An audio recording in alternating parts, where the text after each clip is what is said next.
Donc, nous bénissons encore l'Éternel notre Dieu, nous lui rendons gloire et grâce, celui qui nous a disposés afin que nous puissions dispenser cette parole. Nous bénissons aussi et nous saluons de même tous les saints partout dans le monde, tous les enfants de Dieu, que la grâce et la paix vous soient multipliées dans le nom de Jésus-Christ. Nous poursuivons notre enseignement sur la parole prophétique, les écrits prophétiques et les différentes prophéties. Ok, donc hier nous sommes plus épanchés sur la parole prophétique et les écrits prophétiques. Aujourd'hui, on va essayer de voir les prophéties ou l'inspiration, ok, parce qu'il y a plusieurs points que nous allons essayer de traiter par la grâce du Seigneur. Voilà, la prophétie inspirée, ouais, les prophéties selon leur propre cœur ou selon leur propre esprit. Un esprit de mensonge dans la bouche des prophètes, ça ce sont les sous-thèmes, hein, les sous-points que nous allons essayer d'étudier par la grâce du Seigneur. Les prophéties mensongères, ok, ou bien les prophéties par audace. Donc c'est les sous-points que nous allons essayer de voir quant à notre enseignement. D'accord? Donc comme j'ai dit hier, nous avions essayé de voir les écrits prophétiques et la parole les écrits prophétiques et la parole prophétique. D'accord? Donc, prenons nos Bibles. On va commencer. Prenons nos Bibles. Alors,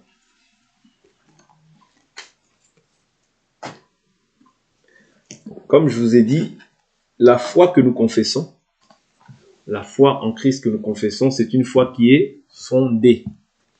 C'est-à-dire, il y a déjà un fondement qui a été posé. C'est comme toute chose.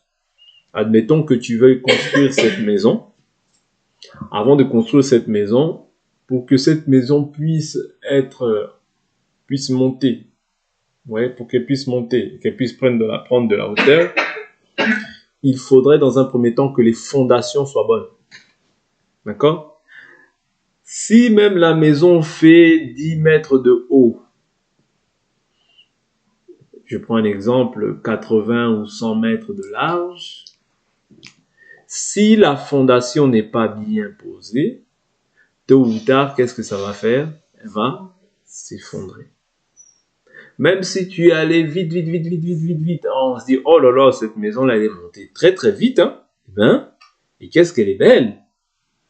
Mais le problème, c'est que si la fondation n'est pas bonne, au moindre séisme ou un tremblement de terre ou quelque chose comme ça, vous verrez que cette maison va s'écrouler. Oui, elle va s'écrouler. Voilà pourquoi le Seigneur, étant prudent, qu'est-ce qu'il nous fait? Il nous donne sa parole. Il nous donne le fondement. Tout homme, quand je parle d'homme ici, j'inclus aussi tous les enfants de Dieu en réalité. Tout enfant de Dieu qui veut, c'est-à-dire qui écoute une prophétie, il doit connaître d'abord la prophétie de l'Écriture. Il doit connaître en fait déjà ce qui a été dit quant à ce qui nous concerne nous. C'est-à-dire il doit connaître la fondation des enfants de Dieu. S'il ne connaît pas la fondation des enfants de Dieu, c'est dangereux. Il peut être emmené ou bien emporté à tout vent de doctrine. Il peut s'éloigner du vrai fondement, qui est Christ. Parce que n'oubliez pas que la foi que nous confessons, il y a la foi en Christ, Jésus, mais il y a aussi la foi vaine. La foi vaine, on peut retrouver ça dans le livre de 1 Corinthiens au chapitre 15. Prenons cette écriture avant de commencer. La foi vaine, on peut la retrouver dans le livre de 1 Corinthiens au chapitre 15, verset 1. L'écriture nous dit: « Je vous rappelle, frères, l'évangile que je vous ai annoncé, que vous avez reçu, dans lequel vous demeurez ferme, et par lequel aussi vous êtes sauvés, si vous le retenez dans les termes où je vous l'ai annoncé, autrement vous auriez cru en vain. Je vous ai transmis avant tout ce que j'avais aussi reçu. Christ est mort pour nos péchés. » Donc il faut que tu saches quand tu viens dans la foi que Christ est mort pourquoi? Pour tes péchés. La raison pour laquelle Christ est venu, c'est pour mourir. Ok? C'est pour mourir. C'est-à-dire, il est venu pour mourir pour nos péchés, afin qu'en lui, nous soyons trouvés justes devant Dieu. Ouais. Afin qu'en lui, nous soyons pardonnés. Par son sang, nous serons pardonnés. Et c'est par lui que tout homme est déclaré juste. C'est-à-dire, sans Christ, aucun homme n'est juste. L'homme est déclaré juste par la foi en Jésus-Christ. Ouais. Quand je dis juste, comprenez-moi, nous sommes justifiés. Ouais. Nous sommes déclarés justes par la foi en lui. Mais la Bible dit, il n'y a pas de juste, pas même un seul. Mais nous sommes comptés comme les justes devant Dieu à cause de Jésus qui habite en nous. D'accord? Donc la foi que tu confesses, ou bien personne ne peut renverser déjà ce fondement-là. Cette prophétie de l'Écriture, personne ne peut la renverser. C'est-à-dire c'est un fondement, ça subsiste scellé. Ça ne change pas. Ouais. Autrement, nous parlons d'une foi, mais c'est une foi qui est vaine. Ouais. C'est-à-dire, autrement dit, une foi qui ne sauve pas. Donc, il est mort pour nos péchés selon les Écritures. Il a été enseveli. Il est ressuscité le 3e jour selon les Écritures. Donc, il faut que tu crois que Jésus-Christ est mort pour tes péchés, qu'il a été enseveli et qu'il est ressuscité le 3e jour selon les Écritures. Il a été vu par Céphas, puis par les 12.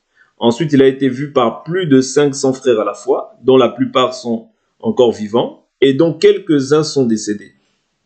Ensuite, il a été vu par Jacques, puis par tous les apôtres. Après eux tous, il s'est fait voir à moi comme à l'avorton. Car je suis moi le moindre des apôtres. Je ne mérite pas d'être appelé apôtre parce que j'ai persécuté l'église de Dieu. Par la grâce de Dieu, je suis ce que je suis, et sa grâce envers moi n'a pas été vaine. Loin de là, j'ai travaillé plus que tous, non pas moi, toutefois, mais la grâce de Dieu qui est avec moi. Ainsi donc, que ce soit moi, que ce soit eux, voilà ce que nous prêchons. Et c'est ce que vous avez cru. Or, si l'on prêche que Christ est ressuscité d'entre les morts, comment quelques-uns parmi vous disent-ils qu'il n'y a pas de résurrection des morts? C'est-à-dire que toute personne qui croit en Jésus-Christ, toute personne qui vient t'annoncer une autre, c'est-à-dire un autre évangile, parce que annoncer l'évangile, c'est aussi une prophétie. Ouais. Quand on prêche l'évangile, c'est aussi prophétiser. C'est-à-dire, si quelqu'un te dit que Christ n'est pas ressuscité, alors c'est un faux témoin. Ouais. C'est un faux témoin. Et la foi qui va t'annoncer, c'est une foi vaine. Tu ne peux pas saluer une telle prédication, de peur de participer à ses péchés. Est-ce que vous comprenez? Là, je prends la prédication premièrement comme l'enseignement. Je prends la prophétie premièrement comme la prédication. Ok? Donc, quelques-uns dirent qu'il n'y a pas de résurrection. Et quand tu embrasses ça, tu embrasses une fausse prophétie, tu t'éloignes du salut. Ok? S'il n'y a pas de résurrection des morts, Christ non plus n'est pas ressuscité. Et si Christ n'est pas ressuscité, alors notre prédication est vaine. Et votre foi aussi est vaine. Or, la foi que nous confessons, toi et moi, elle n'est pas vaine. Ouais. C'est-à-dire qu'il est très important de comprendre que Christ est mort, enseveli, ressuscité, ouais, le 3e jour. Si on te prêche autre chose, c'est un faux évangile. Parce que si on te dit que Jésus n'est pas ressuscité, ça veut dire que toi aussi, tu n'as pas l'espérance que toi aussi tu vas ressusciter. C'est-à-dire que la foi que tu confesses là, elle ne sert à rien. Or, si on te prêche ça, c'est-à-dire qu'on t'éloigne de la foi. On t'éloigne de l'évangile et de la simplicité à l'égard de Jésus-Christ. L'évangile est simple. Il faut le retenir dans les termes dans lesquels il a été enseigné. Autrement, on croit en vain. Ok? Et il dit, si Christ n'est pas ressuscité, alors notre prédication est vaine et votre foi aussi est vaine. C'est-à-dire, on peut avoir une foi, mais qui est vaine. Si tu crois que Jésus-Christ n'est pas ressuscité, mais ta foi, elle est vaine. Ça veut dire que ton espérance, elle est fondée sur tu es fondé sur une fausse espérance.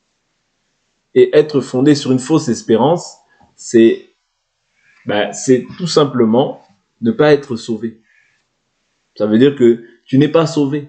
Parce que nous, notre espérance, elle est basée sur le fait que nous savons que Christ est ressuscité. Alors, nous aussi, nous avons cette espérance que nous aussi, nous ressusciterons avec lui. Mais si tu perds cette espérance, ou bien si on t'annonce autre chose que ce qui a été présenté, eh bien, c'est un faux évangile. Il se trouve même que nous sommes de faux témoins à l'égard de Dieu, puisque nous avons témoigné contre Dieu qu'il a ressuscité le Christ, tandis qu'il ne l'aurait pas ressuscité. Et si les morts ne ressuscitent pas, car si les morts ne ressuscitent pas, Christ non plus n'est pas ressuscité. Et si Christ n'est pas ressuscité, votre foi est vaine.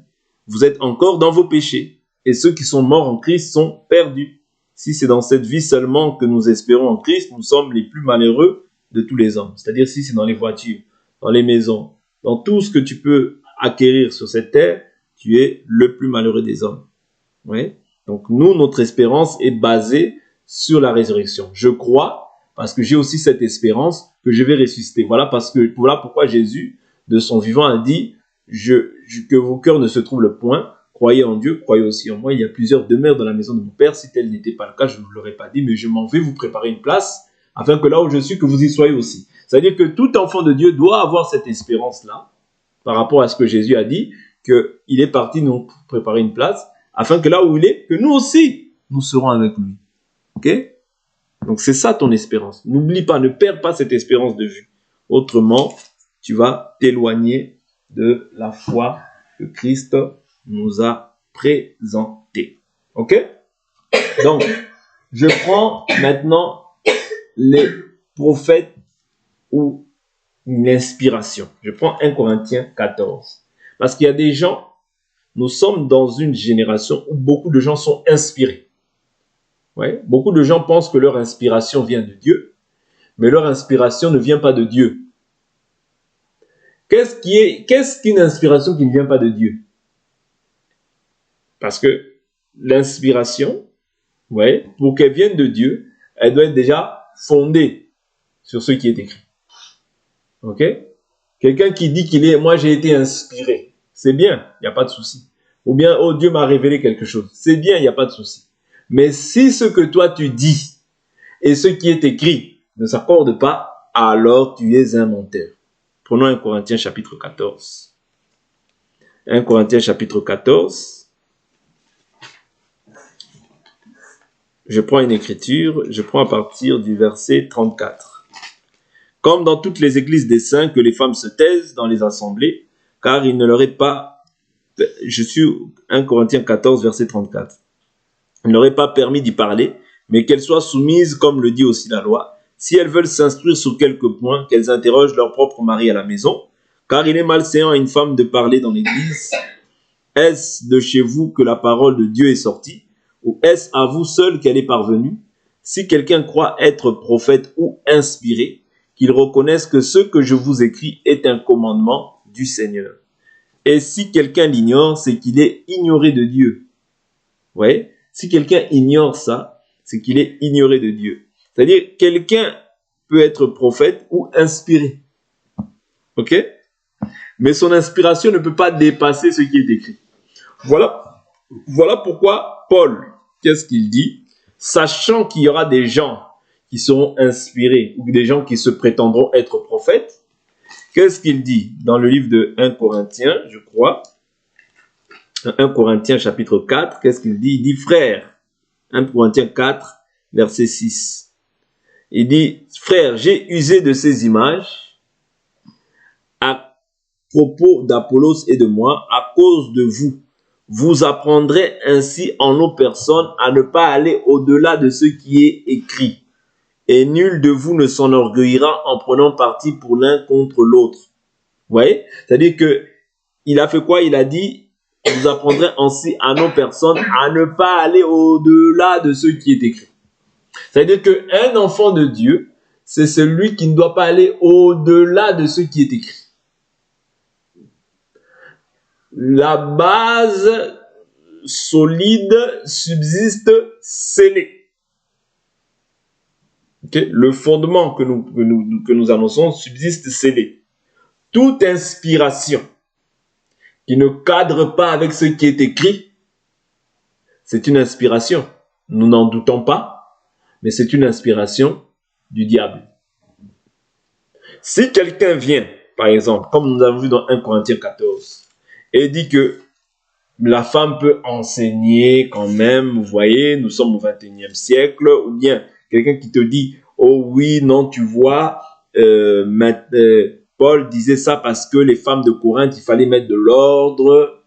Ouais, du fait que, là, il contredit la parole, du fait qu'il ignore ce que Dieu a dit, c'est un commandement. Le fait qu'il ignore le commandement de Dieu, alors lui aussi, il est ignoré de Dieu. Vous comprenez? C'est très important d'observer les règles que Dieu a établies, les commandements, parce que les commandements sont non négociables. Et la parole de Dieu, c'est tout un commandement que tout enfant de Dieu doit s'efforcer à pratiquer pour que Dieu soit glorifié. Vous voyez? Donc ici, Paul dit c'est un commandement. On ne peut pas ignorer le commandement de Dieu parce que si tu ignores, Dieu aussi t'ignore. Tu peux être inspiré comme tu veux, mais tu ne peux pas outrepasser ce qui est écrit. Oui. Tu ne peux pas outrepasser ce qui est écrit. Ce qui est écrit, c'est écrit. Oui. Si quelqu'un l'ignore, c'est qu'il est ignoré de Dieu. Oui. Au verset 37, il dit, si quelqu'un croit être prophète ou inspiré, c'est pas en vain qu'il dit ces choses-là, parce qu'il sait que plusieurs viendront par la suite avec des inspirations, mais qui ne tiennent pas debout. Ouais. Qui ne tiennent pas debout quant à ce qui concerne le fondement qui a déjà été posé. Ouais. Je prends encore une autre écriture. Allons dans le livre de 1 Timothée. Tout ça, tout ce que je vous donne là, c'est pour vous donner les yeux quand vous verrez des enseignements qui seront contraires à ce qui a été dit, eh ben, vous connaîtrez déjà que ça, c'est pas de Dieu. 1 Timothée, chapitre 4. 1 Timothée, chapitre 4. 1 Timothée, chapitre 4. Je prends le verset 1. Mais l'Esprit dit expressément que dans les derniers temps, quelques-uns abandonneront quoi? La foi, pour s'attacher à des esprits séducteurs et à des doctrines de démons. Vous voyez? L'inspiration qui ne vient pas de Dieu, c'est une inspiration de démons. Autrement dit, c'est une doctrine de démons. Voilà pourquoi Paul, sachant ces choses-là, qu'est-ce qu'il dit? Il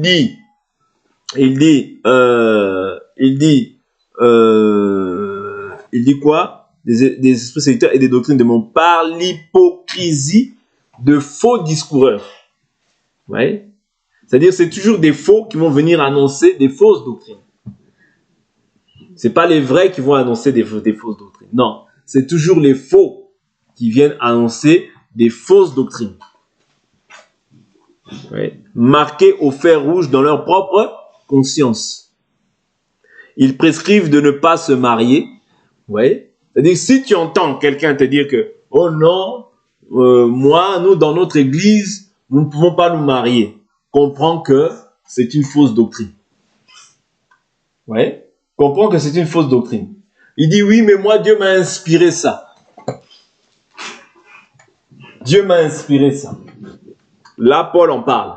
Ils prescrivent de ne pas se marier et de s'abstenir d'aliments que Dieu a créés. C'est-à-dire, tout ce que Dieu a créé est bon. La Bible dit, pourvu qu'on le prenne comment? Avec action de grâce. Ça veut dire, quand je prie, je rends grâce à Dieu pour ce qu'il me donne, et c'est pur. Vous comprenez? C'est pur. Ouais. Mais je ne peux pas commencer à manger des choses. Vous voyez? À manger des choses. Et je ne peux pas, du moins, je ne peux pas aller au-delà de ce qui est écrit, c'est-à-dire, je ne peux pas commencer à présenter des doctrines qui sont contraires à ce qui a déjà été posé. Vous voyez?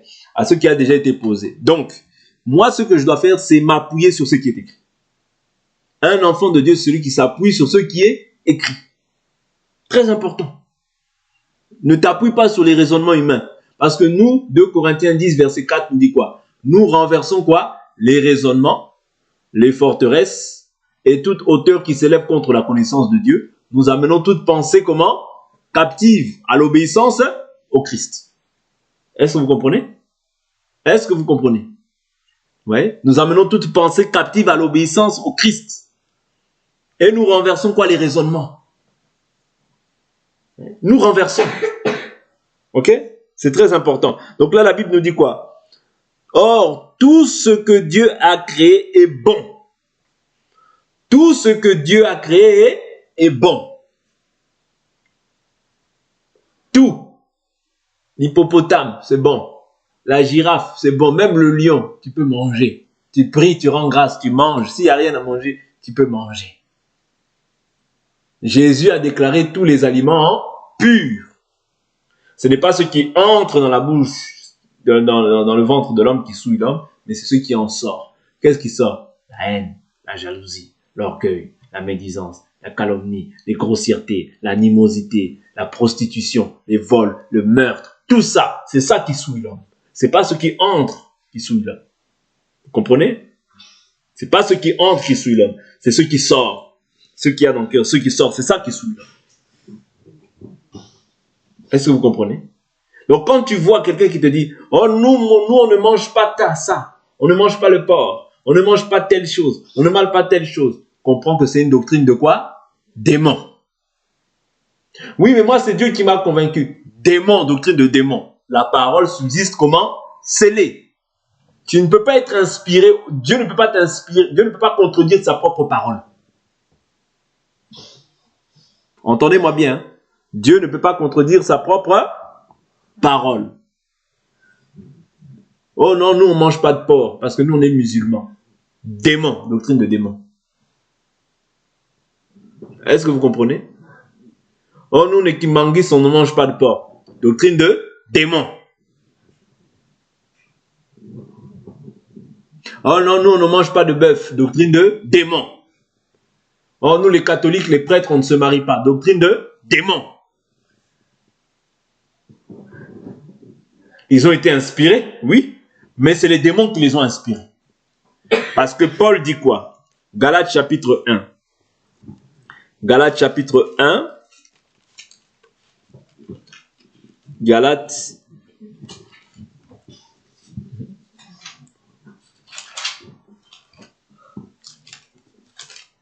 Galates chapitre 1, je prends le verset 6. L'Écriture nous dit quoi? Je m'étonne que vous vous détourniez si vite de celui qui vous a appelé par la grâce du Christ pour passer à un autre évangile. Vous voyez? De celui qui vous a appelé quoi? À la grâce du Christ pour passer à un autre évangile. Et il dit quoi? Non pas qu'il y en ait un autre, mais il y a des gens qui vous troublent et veulent pervertir l'évangile du Christ. Mais si nous-mêmes, ou si un ange du ciel vous annonçait un évangile différent de celui que nous vous avons annoncé, qu'il soit anathème, c'est-à-dire qu'il soit maudit. Si tu commences à annoncer un autre évangile, même si on ne te dit pas tu es maudit, tu es déjà maudit. Parce que c'est Dieu lui-même qui te maudit. Quand tu annonces autre chose que ce qui a été posé, tu es déjà maudit. Est-ce que vous comprenez? C'est-à-dire un prophète qui vient, il dit moi je suis inspiré. Il vient, il annonce autre chose que ce qui a été dit, il est maudit. Il est maudit. Vous comprenez? Donc c'est très important. Il ne faut pas blaguer avec ça. Il ne faut pas mettre foi à ça. Parce que si tu mets foi à ça, tu t'éloignes. C'est-à-dire tu perds ton salut. Tu perds ton salut. Nous devons être jaloux du salut que nous avons reçu. J'insiste. Ce que nous avons reçu, nous devons en être jaloux. Tu ne peux pas blaguer avec ton salut, écouter n'importe quoi, mettre foi à tout esprit. Non. Tu dois être jaloux de l'esprit qui a mis en nous. Dieu aime jusqu'à la jalousie l'esprit qu'il a mis en nous. Donc nous aussi, nous devons être jaloux. C'est-à-dire, nous devons conserver ces choses-là précieusement, jalousement. Nous ne pouvons pas mépriser ces choses-là. Non. Ce sont les choses saintes. Ce sont des choses qui ont de la valeur devant Dieu. Quand toi tu méprises ça, tu méprises Dieu. Quand tu écoutes n'importe quoi, n'importe quel évangile, quand si toi tu te dis, bon ben, moi aussi je ne veux plus manger la viande parce que on nous a dit qu'il ne faut pas manger les viandes. Tu mets foi aux doctrines de démons. C'est pourquoi notre évangile, nous devons rester fondés. Tout ce que je fais, je le fais par rapport au modèle. C'est pourquoi Dieu avait dit à Moïse, fais selon le modèle qui t'a été montré comment? Sur la montagne. Exode chapitre 25, verset 40. Moïse, fais selon le modèle qui a été montré sur la montagne. Donc, tout enfant de Dieu, lorsqu'il pose un acte, il doit voir, est-ce que l'acte que je pose là est conforme à ce qui est écrit ou pas? Ah ben oui. L'enfant de Dieu, ce n'est pas celui qui fait les choses selon sa volonté. L'enfant de Dieu, chaque pas, chaque chose qu'il pose, il vérifie. Est-ce que c'est le modèle? Est-ce que le modèle est correct? Est-ce que c'est le modèle? Si ce n'est pas le modèle, il le rejette. C'est ça l'enfant de Dieu. L'enfant de Dieu, ce n'est pas celui qui marche selon ses sentiments. Ok? Parce qu'il y a beaucoup de gens qui vont venir avec des inspirations. Et des inspirations généralement qui sont démoniaques. Vous voyez? Tout ce que Dieu a créé est bon. Même le crocodile, c'est bon. Tout. La Bible dit tout ce que Dieu a créé est bon. Pourvu qu'on le prenne et rien n'est à rejeter. Rien n'est à rejeter. Si maintenant toi tu n'aimes pas quelque chose, tu ne l'aimes pas. C'est pas un problème.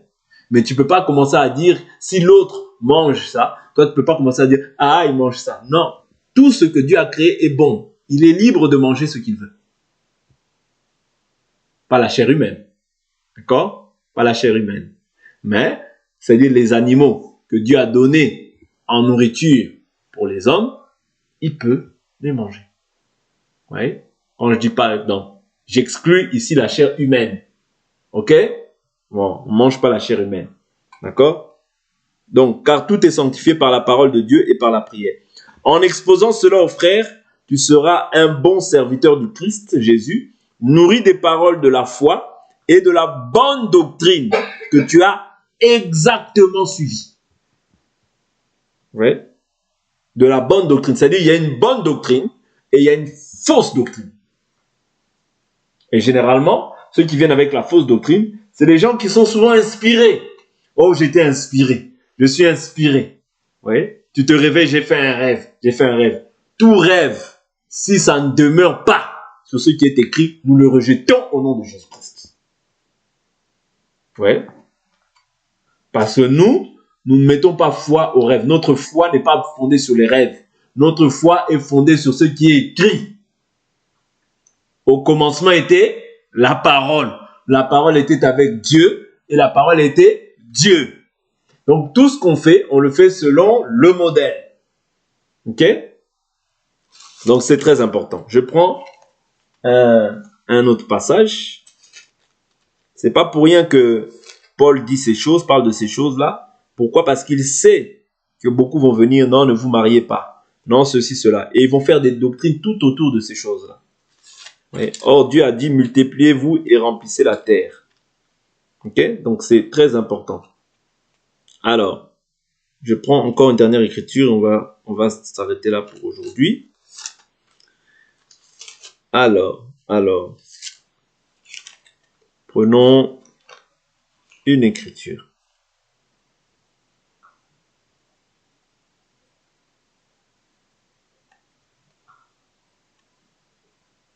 Je prends Tite. Prenons Tite chapitre 1. Tite chapitre 1. À partir du verset 10. Tite 1, verset 10. On y est? Il y a en effet, surtout parmi les circoncis, beaucoup d'indisciplinés, de vains discoureurs et de séducteurs, auxquels il faut fermer la bouche. Ouais, auxquels il faut faire quoi? Fermer la bouche. Pourquoi? Quelle est la raison pour laquelle on leur ferme la bouche? Ils bouleversent des familles entières. Ils font quoi? Ils bouleversent des familles entières. En enseignant ce qu'il ne faut pas pour un gain honteux. C'est-à-dire, il y a souvent l'argent qui est lié toujours à la foi. C'est-à-dire, souvent les gens, il y a toujours le gain que cela apporte. Non, tout enfant de Dieu qui fait quelque chose pour un gain derrière, pour un gain, pour l'argent, pour quelque chose, c'est mauvais. Vous voyez? Pour un gain honteux. L'un d'entre eux, leur propre prophète, a dit « Crée-toi toujours menteur, méchante bête, ventre paresseux. » Ce témoignage est vrai. C'est pourquoi reprends-les sévèrement afin qu'ils aient une foi saine. C'est-à-dire la foi doit être saine. Quand on parle de saine, elle doit être pure, sans tache, ni ride, ni rien de semblable. C'est ça la foi que nous confessons. Elle doit être pure. Si elle n'est plus pure, elle est impure. On ne mélange pas ce qui est pur avec l'impur. Ce qui est pur, c'est ce que Dieu a donné. Quand on ajoute les raisonnements humains, ça devient impur. Et qu'il ne s'attache pas à des fables judaïques et à des commandements d'hommes qui se détournent de la vérité. Vous voyez? Les commandements d'hommes fait quoi? Les commandements d'hommes. Fais pas ci, fais pas ça. Ce sont des commandements d'hommes. Ça fait quoi? Ça se détourne de la vérité. Ouais, ça détourne l'homme de la vérité. La Bible nous dit, tout est pur pour ceux qui sont purs, mais rien n'est pur pour ceux qui sont souillés et incrédules. Leur intelligence, aussi bien que leur conscience, est souillée. Ils font profession de connaître Dieu, mais ils le renient par leurs œuvres. Ils sont odieux, rebelles et incapables d'aucune œuvre bonne. Ouais. Donc ici, il parle maintenant des doctrines d'hommes. Ouais. Et ils le font pourquoi? Pour un gain honteux. Et il parle des fables judaïques. Voilà pourquoi le judaïsme, ou bien quand on parle de Moïse, Paul dit, la loi est sainte, juste et bonne, pourvu qu'on en fasse un usage légitime. Ouais. Parce que si on pratique toute la loi, la Bible dit, et qu'on sache que la loi n'est pas faite pour le juste, mais pour l'injuste. Ouais. Pour les débauchés, tout ça. Il cite ça dans le livre de Timothée. Oui. Donc, c'est très important qu'on en fasse un usage légitime. Si tu veux rentrer à pratiquer toute la loi, tu vas te perdre. Et ceux qui viennent généralement avec un discours comme ça, ce sont les faux discoureurs. Oui. Et toujours, il y a le côté gain derrière ça. Pourquoi? Parce qu'ils ne viennent pas avec l'évangile pur. L'évangile pur n'est pas poussé par un esprit de ruse ou par un esprit de cupidité. Ouais. Parce que Paul dit, notre prédication ne reposait ni sur la ruse, ni sur l'erreur, ni sur les motifs impurs. C'est-à-dire, quand il y a motif impur, c'est plus Dieu. C'est-à-dire les motivations, ce qui te pousse à faire la chose, c'est pour un gain. Ce n'est plus Dieu. Vous comprenez? D'où l'importance de pouvoir rester fondé, focalisé, enraciné dans ce qui est écrit. Afin que Dieu seul soit glorifié. Amen. Pour aujourd'hui, on s'arrête là. Et nous allons prier au nom de Jésus-Christ.